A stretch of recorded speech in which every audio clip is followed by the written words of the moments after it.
చెప్తా ఉన్నా నా మతం ఏమిటని. అవును, 4 గోడల మధ్య నేను బైబిల్ చదువుతాను,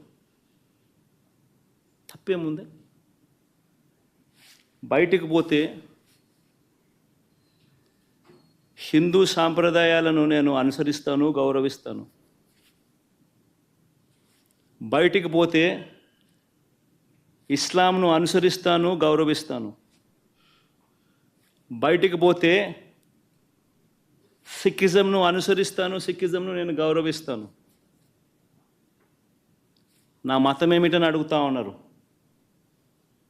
నా మతం మానవత్వం. డిక్లరేషన్లో రాసుకుంటానేమో రాసుకుంటా. గుడికి పోయే వ్యక్తిని నువ్వు ఏ మతము అని అడుగుతా ఉన్నావు. ఏ